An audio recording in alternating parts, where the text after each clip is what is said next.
for today. They're on yellow paper? Okay, everybody has one?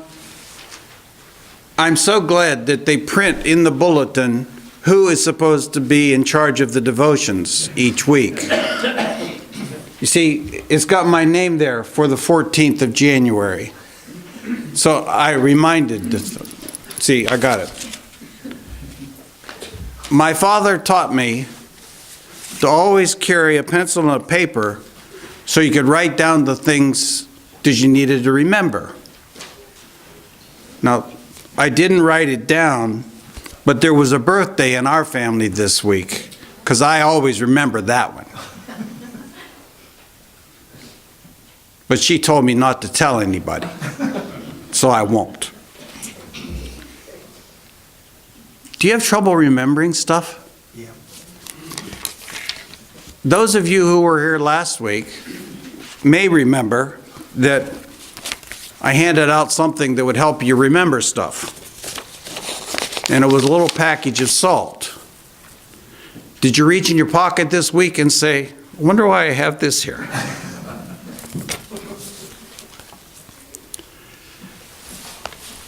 You'll notice that the table has a tablecloth on it. And it's a little bit higher under the cloth. And that's because every now and then we get together and we remember the Lord's death. And we will do so until He comes. I thought I remembered, but I had to ask the fellas, is there anything printed on the front of this table in remembrance of me? And you can find that in 1 Corinthians 11, though that's not where we're going this morning. My discussion is remembering. I understand the ladies discussed remembering yesterday. I'd like you to turn with me to the book of Luke and chapter 17. Luke 17, please. And since I wasn't invited to the ladies' meeting, and nobody who was there told me what was the discussion, I can only ask, did you discuss Luke 17? You didn't. Oh, good. Of course, if you had, I'd have said, please tell me what you discussed. So you're probably saying, good. Luke 17 and verse 32. Luke 17 and verse 32. Remember Lot's wife. If you've been in church for any length of time, surely you know something about Lot's wife. And what you remember has to do with salt. Because you will remember that Lot's wife was delivered from Sodom along with her husband and their 2 daughters, but she turned around and looked back at the city at the time that the city was being destroyed. She had been told not to turn back, but she turned anyhow. And when she did so, she was turned into a pillar of salt. We remember that. But there's more to remember about Lot's wife than just the salt. It's good to remember that she was turned into a pillar of salt. But I think we need to understand something about how she got to that point. I don't know when she married Lot. Don't know. I don't know if they were married when he left their homeland with his grandfather or with his uncle Abraham. I don't know that.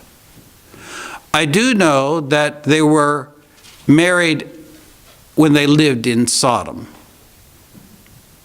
We know that they had 2 girls, but did you know that they also had more girls? Yes. They had girls who were married. Whether or not they had any boys, that's a subject of discussion. I know that they lived in a place that was normal. People were eating and drinking, and people were building, and people were planting, and it was a pretty good life altogether.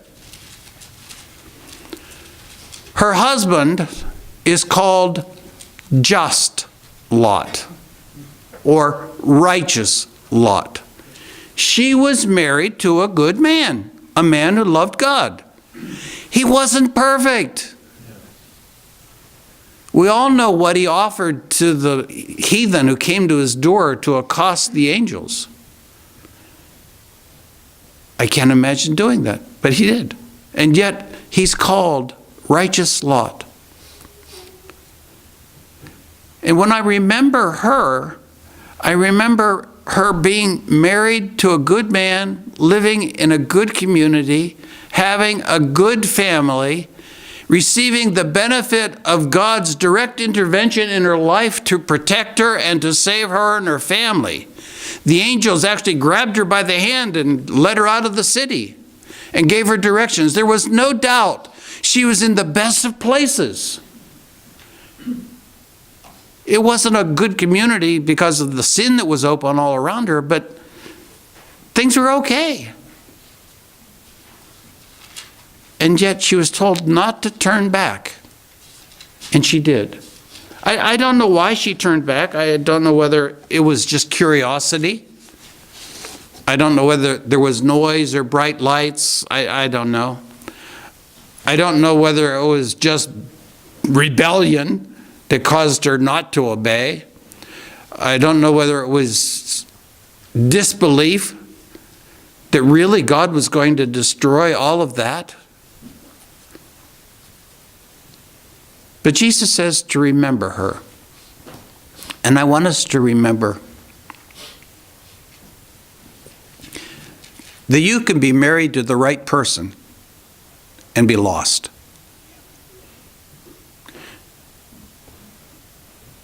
You can live in a nice place and be lost. You can have everything that somebody might want. Your family might be in the best of health and be lost. The table says, in remembrance of me. And we've gathered to remember that Jesus died for those who are lost.